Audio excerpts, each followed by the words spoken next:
Zažij automobilové legendy už 4.10. na pokračovaní show Volant TV na cestách. Viac informácií a vstupenky nájdeš na volant.tv/na cestách.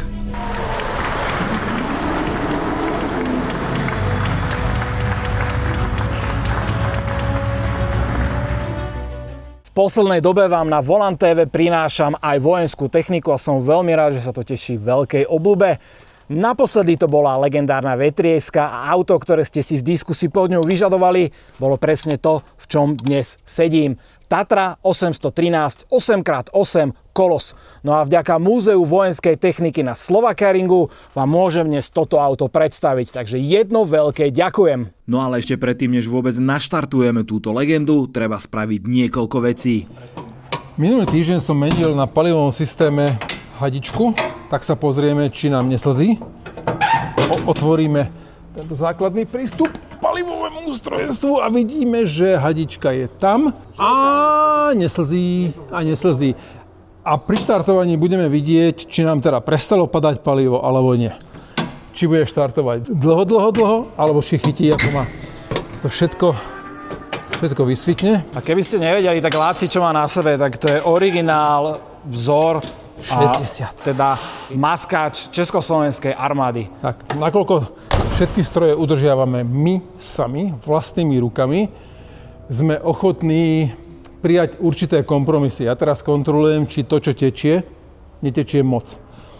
To, že niekde sem tam niečo slzí, kvapka, je v poriadku. Toto prosím ignorujte, tu parkovalo BMW pred chvíľkou. Z tvojho pohľadu ešte, že OK, alebo už teda robiť paniku? To bolo práve signál, že to už nie je OK a menili sme tú palivovú hadicu a palivo ako stekalo, pozmývalo ešte aj starý olej, ktorý samozrejme cestou chytilo, takže vznikol takýto pekný machul. A teraz, ak Tatru vyberiem, tak si to potom aj očistíme. A čo ešte kontroluješ okrem takýchto vecí? Kontrolujem aspoň pohľadom vzduchové hadice. Lebo faktom je, že toto auto vlastne predtým, než vôbec ide, musí natlačiť vzduch do systému. Presne tak.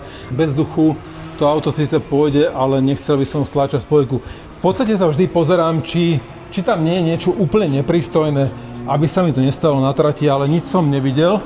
Tak do nej vdýchneme život. Kontrolu máme za sebou.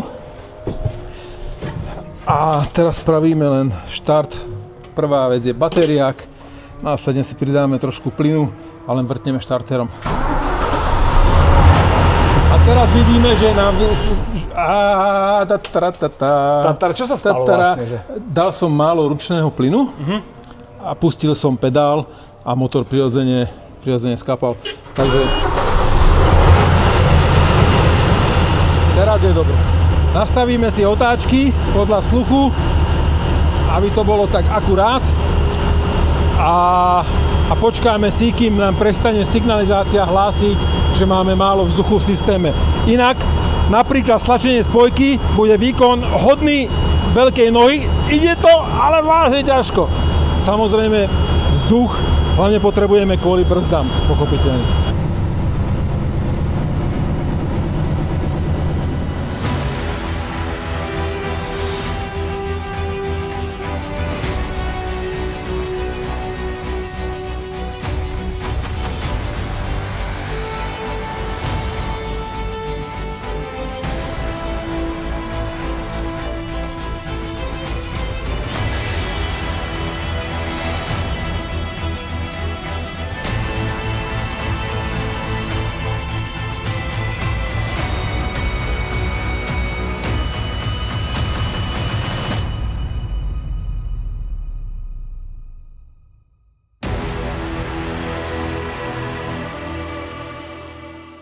Toto nie je jediná takáto prevádzky schopná, že ich je viac na Slovensku, že celkom sa to teší nejakej popularite. Áno, 813 ako taká je podľa mňa jedno z najpopulárnejších vojenských nákladných aut v Československu. Vďaka tomu má veľmi veľkú fanúškovskú základňu a vďaka tomu je aj vlastnená mnohými nadšencami, ktorí majú odvažne sa povedať aj v lepšom stave ako my.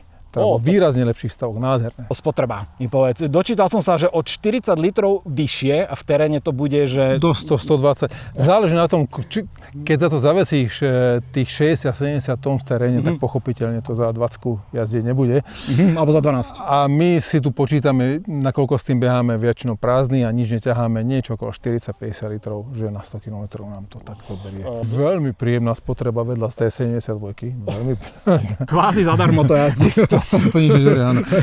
Prvá vec, na ktorú mi spočinulo oko, to bolo tak básnicky vyjadrené, je, že máme tu samozrejme na každej strane 4 kolesa, teda je to 8x8, máme 4 nápravy, ale na každej náprave, na každom kolesu disku máme také niečo biele. Čo to je? Kryt, ktorý nám zakrýva prívod vzduchu do ventílu z centrálneho rozvodu. Stredom kolesa nábojom išiel centrálny rozvod centrálneho dofuku, aby to najcitlivejšie miesto, to znamená ventíl a prívod na hajčko boli chránené, tak sú chránené takýmto pancierovým krytom. Čiže ty si vedel aj za jazdy udržiavať tlak. Meniť tlak. Vedel si podhustiť pneumatiky. V prípade jazdy v teréne vieme, že to je kľúčová vec, ktorú treba riešiť. Takže vedel to priamo z kabíny robiť. Priamo z kabíny, áno. V strede vidíme nádrž, samozrejme sú tu dve, na každej strane jedna. Čo mňa zaujíma, že už odtiaľto vidím brutálne kríženie náprav. Legendárne Tatrovácky. Áno, že dokonca na druhej strane tie kolesa sú ešte viac. Takže vlastne na akom podvozku alebo na akom ráme to celé stojí? Klasická tatrovacká koncepcia nosnej rúry s tuhými nápravami. A tu ich máme 4. Dohromady to má 7 diferenciálov. Wow, 7 diferenciálov. Dokáže si rozložiť trakciu úplne optimálnym spôsobom. Ty vieš nejakým spôsobom aj ovládať, povedzme, tie diferenciály znútra z kabiny? Diferenciály vieme zamknúť, áno. Predné aj zadné nápravy vieme veľmi jednoduchým spôsobom stlačením tlačítka zamknúť a následne odomknúť. Nádrž sme si povedali, ale je tu ešte niečo, čo ma zaujíma. Toto navinuté lano, samozrejme je to naviják, ale on má niekoľko špecifík v tomto aute, takže ktoré to sú? Pridané umiestnenie kladky na boku umožňuje nám vyvinúť lano alebo použiť vyprosťovanie tohto samotného vozidla aj na bok, pokiaľ ho bolo treba potiahnuť. Čiže nie len odzadu, tuto vidíme to oko, ale vedel som to aj na jednu druhú stranu vytiahnuť von. Na druhej strane, pokiaľ viem, kladka nie je len na tejto strane. Ale áno, je to veľmi užitočná vec. Každá kladka, ktorá bude primontovaná k vozidlu, pomáha. Rozhodne tie bočné veci rieši. Samozrejme, toto auto dokáže aj ťahať obrovské množstvo nákladu, niekde okolo 60-70 tón sa bavíme. Áno, to je taký štandardná udávana hmotnosť. Civilné ťahače ťahali dokonca 100 tón nákladu, ale bavíme sa tu o týchto váhach na ceste. Na ceste. Aj keď Tatra 813 je primárne ťažký terénny ťahač. Dokáže potiahnuť tank T-72 aj na nespevnenom teréne. Opäť samozrejme záleží od okolností, pokiaľ to bude rozbahnené úplne až po nápravi, tak to bude asi problém, ale dokáže prepraviť tank. Dokonca aj s posádkou vďaka veľkej kabíne. Ja som sa dokonca dočítal jednu vec, že existoval jeden prototyp, údajne slúžil na pražskom letisku, ktorý bol projektovaný alebo dokázal ťahať až 300 tón, že veľké dopravné lietadlo. Tiež som to len čítal, túto auto som nikdy nemal možnosť vidieť, neviem, či vôbec existuje. A poďme sa pozrieť teraz hore, pretože toto nebolo len o ťahaní tankov alebo iných strojov z blata a z terénu, ale vozilo to aj posádku. Koľko tých vojakov vlastne sme vedeli sem napratať hore? No ja viem, že 40 ľudí sa tam zmestilo, keď chcel. 40 ľudí. Väčších problémov, hej. Asi už je problém, že fyzicky ich tam dostaneš tou nosnosťou, samozrejme. Áno, vyskakovanie hore bolo vždy vtipnou kategóriou. To auto je vážne vysoké. Chalani si pomáhali, vyťahovali sa navzájom. A ja mám niekde v múzeu položený rebrík, keď nás som vozím, povedzme takto, civilov. Áno. Tak si pomáhame rebríkom. Samozrejme, ťažné zariadenie je aj vpredu. Predpokladám, že rovnakú váhu dokázalo to auto aj potiahnuť odtiaľto? Áno, v prípade manipulácie, kedy to inak nešlo, si vedel auto zapriehnúť náklad aj dopredu. Vidíme to aj vzduchový vôz, takže kompletne vedel sa zapriehnúť aj dopredu. A ak ma pamäť neklame, tak sa tam umiestňovala aj buldozerová radlica. Jeden taký zaujímavý detail ste si určite všimli, tieto svetlá. Na čo slúžili tie mriežky na týchto svetlách? Na ochranu. Spred odletujúce elementy, kamene, štrk, piesok, keď auta išli v kolóne po polných cestách, predsa len sú umiestnené hodne nízko a toto je obyčajná ochrana. Kvôli lúču svetla sú také celé krytky, tie mám tiež, ale toto sú ochranné len. Kvôli lúču svetla je to takto, že trčí takýto sosák. Áno, taká šiltovka. Áno, taká šiltovka, presne. A teraz ešte najdôležitejšia vec. Čo to vlastne poháňa, toto monštrum, aký motor a kde je umiestnený? Umiestnenie motora je opäť také klasické. V podstate v strede kabíny je umiestnený motor, trčí donútra, je odlučnený. Píše technická dokumentácia, že je zvukovo a tepelne odlučnený. Tá realita je trošku niekde inde posunutá, ale v tej dobe to bolo asi normálne. Vytvára teplo do kabíny, aj keď netreba, aj to musíme spomenúť. Čo napríklad dneska? Ale to sú všetko maličkosti, ktoré Tatry bežne odpúšťame a vôbec ich neriešime. Motor je 12-valcový a je to vlastne hodne upgradeovaný motor 138-148-kový Tatrovácky, ku ktorému pridali ďalšie valce. Vzduchom chladený motor, presne. Tu spredu by sme sa dostali k čomu vlastne? Ako ten motor neuvidíme odtiaľto? Nie, musíme dať kryt. To by sme museli kryt v strede dole. A tu sú nevyhnutné niektoré ovládacie prvky, ručné palivová pumpička, prístup k ventilátoru. K pár veciam sa dostane človek pri bežnej údržbe aj tu predkom. Tuto je tá najdôležitejšia vec a to je prípojka na štartovacie konektory. Väčšinou neštartujeme Tatru, táto proste štartuje stále, aspoň tá naša, ale štartujeme z nej bezko, keď nám dojdú baterky alebo vzduch, alebo aj tank to bez problémov roztočí, ale tam zase treba prepojovať konektory, tam je to dôležitejšie. Vojenská technická dokumentácia hovorí, že palubná doska obsahuje množstvo prístrojov, prepínačov. Nech sa páči, vidíme tlaky, vidíme teploty, máme tam vlastne dva združené prístroje, ktoré nám ukazujú všetky tieto dôležité údaje. Inak ku kabíne som sa chcel opýtať takú vec. Určite ste si všimli jeden detail, že predné a zadné dvere sú totožné, len sú zrkadlovo otočené. No a tuto sa pozrite na to kríženie náprav. Akože toto už je čo? Toto je zadné koleso, nám dokonca visí vo vzduchu. Má niečo do seba táto vojenská technika, hlavne tieto klasické Tatry. Ty si fanúšik Tatier? Ja ich milujem, áno, Tatry všeho druhu, určite.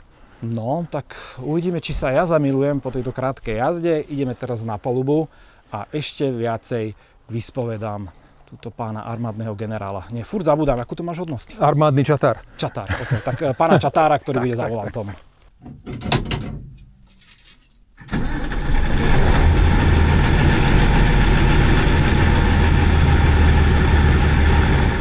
Konečne na palube legendárnej 813-ky. Ty kým len naštartuješ a pohneš sa z miesta, máš tam veľa pák. Toto je ručná brzda, áno? To bola ručná, hej. Tá hokejka. Klasická. Oceňujem klimatizáciu. Tá je, áno, mimoriadne výkonná, asi 6 kW.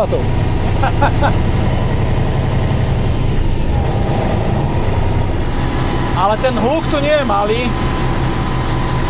Jak si otvoril ten grip, tak odtiaľ ide, áno? odtiaľ je zvuk, hej. Krása.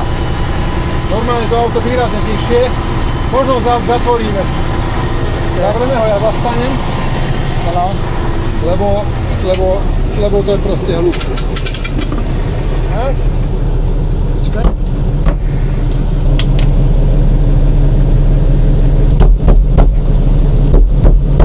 Dobre, tak, to okay. Takže opravili sme. A ideme na to.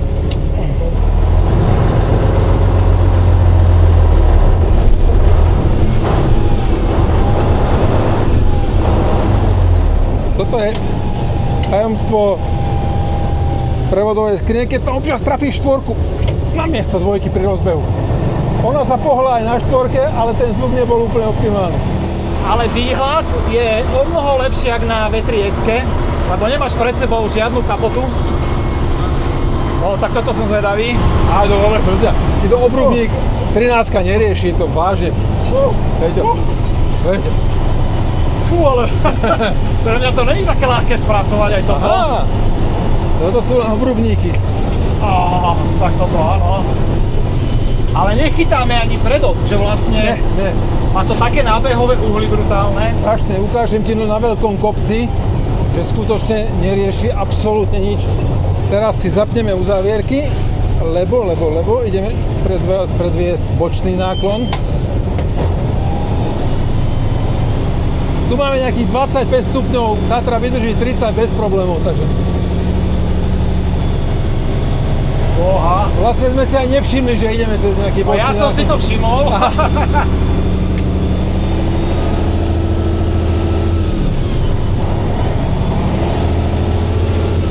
Inak Tatra 813 sa vyrábala v rokoch 67 až 82. 15 rokov sa vyrábala. A koľko kusov asi z toho sa vyrobilo? Nejakých 12 000? Tak, nejaký je ten počet, okolo 11 970, áno, okolo 12 000. A auto sa vyvážalo do väčšiny krajín a vtedajšej železnej opony na východ. Čiže našli sme to vo východnom Nemecku. Hlavne vo východnom Nemecku a odtiaľ aj pochádza veľa Tatroviek v zbierkach. Čiže naspäť ich nosia. Hej, tu som sa otáčal T72 a nestihli sme to ešte upratať. Teraz to upraceme. Tieto dierky, hej. A ty chceš ísť na tento kopec? A tak hádam to dáme. Počkaj, len si zapneme čo treba. Čiže uzávierky zapínaš odtiaľ? Pre istotu som, áno, uzávierky, redukovaná jedna, len ho držíme a...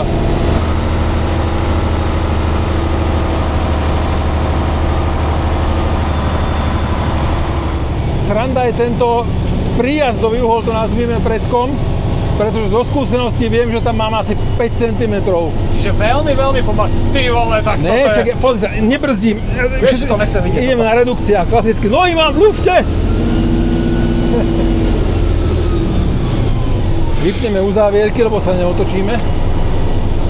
Ty vole. Ježišmaria, ja keby som bol na vojne, ja tu furt prieskam, vieš? Má terénnu priechodnosť toto lepšiu, alebo V3-ka? V3 je oveľa ľahšie auto a to si teraz vyzval k obrovskému súboju slovnému vodičov V3 a Tatroviek. Ja ti, človeče, netrúfam si na toto odpovedať nejako plnohodnotne. Trošku ťa nakloním ešte, môžem? Chytili sa uzávierky. Áno. To je v pohode. Maličko bočné náklony. Ty kaký. Si nejak vyššie, ak si bol. Trošku som narastol od strachu. Ale že zase na druhej strane... A toto sa mi páči, prečo by som sa bránil prechodu? Že je tu cesta, nie je, no tak si spravíme. S kolosom si spravíme, presne. Ale my sedíme naozaj, že vo veľkej výške. Áno. To už len sem loziť je sranda.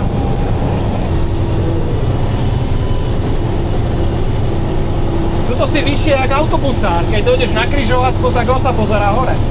Viac menej áno. A už dnes autobusári sedia nízučko v tých moderných veciach. Inak sme sa aj bavili o tom, že ako je to s teplom vnútri, tak zatiaľ musím povedať, že nie je to také zlé, ako som si myslel.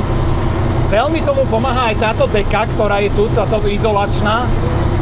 Ten vzduchom chladený motor produkuje obrovské množstvo tepla. Ops, konár. Jak si sklonil hlavu tak nejak... Lebo ja som sa bál, že cez klimatizáciu, že dostanem. Jasné. Wow, toto je proste...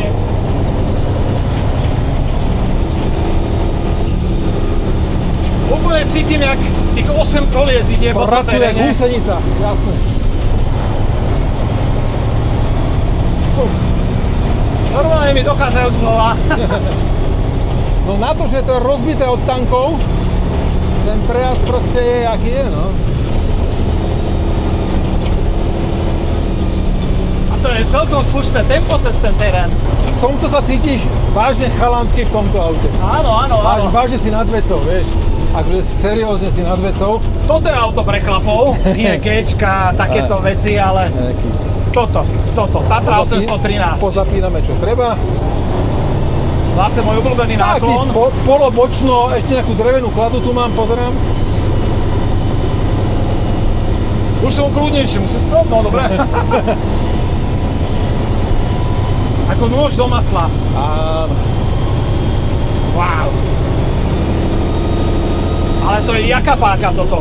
Ináč, čo to mi vysvetlí, že máš tam aj také tlačítko na tej páke. Hej, To čo robí? to je terénny a cestný, alebo pomalá, rýchla, redukovaná, normálna.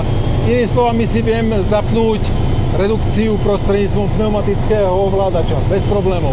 Vojenský predpis, alebo aj výukové videá, alebo všetci hovoria, stačí, teraz máme na dlhých, ja si to teraz prehodím do krátkych, tak ako to hovoria vojaci, prehodím si do krátkej, spomalím, ešte spomalím, stlačím spojku, cvaklo to do prázdnej, mám tam krátku rýchlosť. No ale, Tí správni Tatrováci hovoria nasledovne. Áno, ale s vyšľapnutím spojky dvojitý. To znamená tak, prehodím, zatlačím, teraz to tam zapadlo a hodím si naspäť tú istú rýchlosť. Čiže mal by tam byť ten medzikrok. Mal by byť aj... Ale radí sa ti tu lepšie ako na vetrieske? To zase nie, to by som klamal. Tá vetrieska má relatívne a takto o dosť precíznejšie tie rýchlosti. Na druhej strane sú tam 4 srandovné rýchlosti. Víš, toto je, kecáš a nerobíš, čo máš. Áno, ale zastaneš si, pomôžeš si.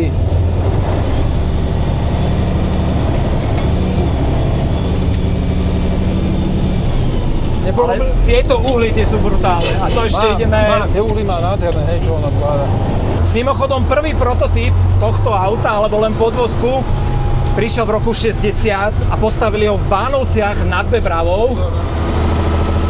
Toto bude psycho. Akože, ja nemôžem tomu uveriť, že my nič nechytáme. Nič. Nikde. Skvelé riešené najazdovo-odjazdové uhly, tie sú geniálne. Aj na predku, všade. A zdravíme Juraja.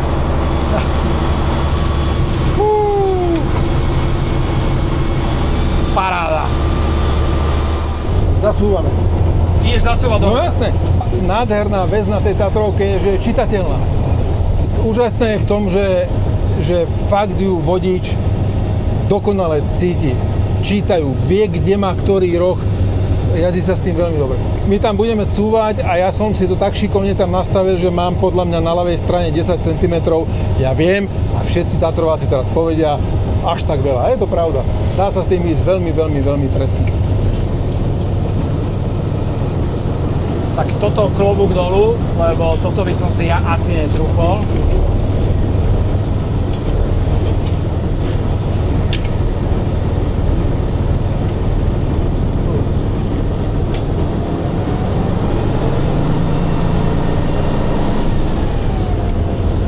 Musím uhnúť, lebo si buknem hlavu.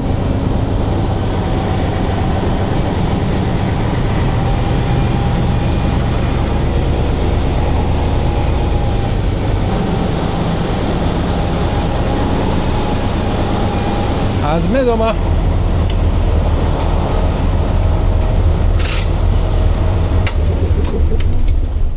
Fú, tak toto bola jazda. A poďme si to ešte nejako uzavrieť, ale musím sa trošku ukludniť, lebo toho adrenalínu bolo naozaj veľmi veľa.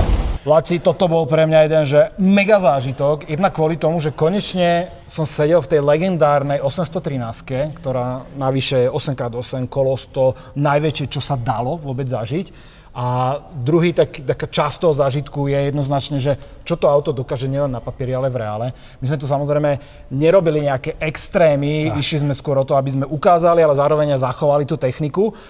A už musím povedať, že v niektorých momentoch som bol taký, že ale ty si to zvládal normálne, že úsmev na perách. Tomu autičku verím v absolútnej miere. Viem, že som v ňom bezpečí a že keď nespravím vyslovene, ale vážne nejakú hlúposť ako vodič, tak ma dovezie naspäť. Niekdy som sa dočítal, že to dokáže prejsť kolmú prekážku až 60 cm vysokú. Čiže ty dojdeš na múrik, ktorý má 60 cm a ono to prejde. Hej, vyskočí na ten múrik, vytlačí sa. V podstate sa oprie kolesami o ten múrik a zapneš všetko, to znamená na redukovanej jednotke, si zapneš obidve uzávierky a vytlačí sa hore, je to schopné. Čiže krásne vyjde to hore.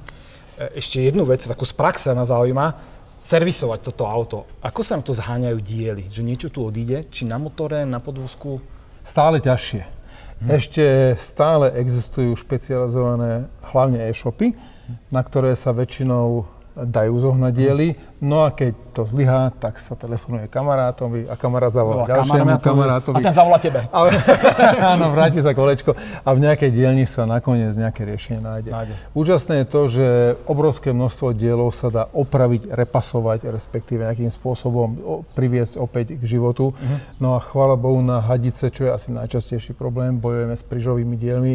Existujú firmy, ktoré vyrobia akúkoľvek hadicu. Čiže vieš, akú to má koncovku, dĺžku a spravia to. Donesem starú väčšinou, dám si kávu a beriem si kávu. A jedna vec, ktorá možno bude zaujímať teraz tých divákov, že my dvaja sme sa tu vozili, budovali sme svetlejšie zajtražky, môžu aj bežní diváci sem prísť, alebo návštevníci a zažiť toto, čo sme my dnes zažili? Akože robíte tu aj takéto exkurzie na kolesách priamo? Musíme to rozdeliť na dva druhy. Je možnosť si u nás usporiadať firemnú akciu, podujatie. Čiže pre uzatvorenú spoločnosť? Team building pre uzatvorenú spoločnosť, kedy veľmi radi na základe nejakej dohody, predbežnej objednávky prevezieme účastníkov tejto akcie aj na tanku, bez akýchkoľvek problémov. Ale strieľať nemôžu? Ale strieľať nemôžu. Takže sorry. Áno, naša základná zásada je, že za volant bojovej techniky nepúšťame našich zákazníkov, ale robíme im zážitkové jazdy.